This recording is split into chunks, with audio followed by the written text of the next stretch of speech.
Meadow area number 2, just rando space off the side of the driveway.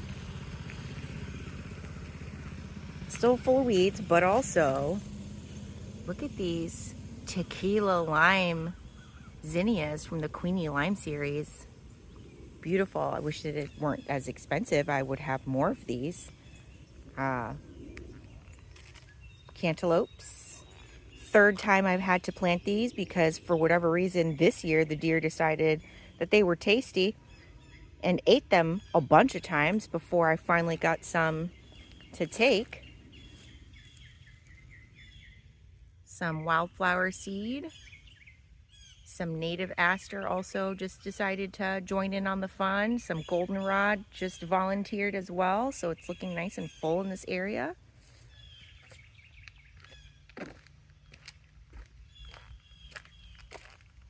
See some invasive guys I gotta pull out there.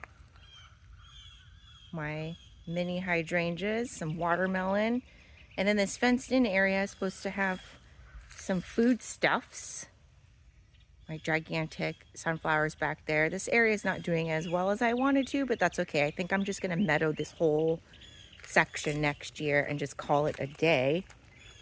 And then over here, the black-eyed Susans are in full force. Gotta love those. Coneflowers.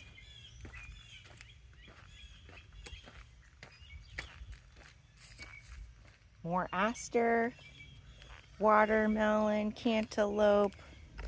And then this is the area you've seen before, but now things are starting to bloom in this little sliver that I've created a mini meadow.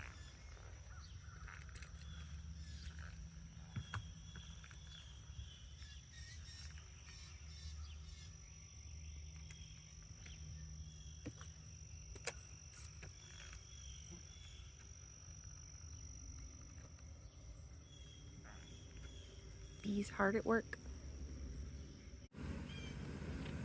Meadow area number 2, just rando space off the side of the driveway. Still full of weeds, but also look at these tequila lime zinnias from the Queenie Lime series. Beautiful. I wish that it weren't as expensive. I would have more of these. Cantaloupes. Third time I've had to plant these because for whatever reason this year the deer decided that they were tasty and ate them a bunch of times before I finally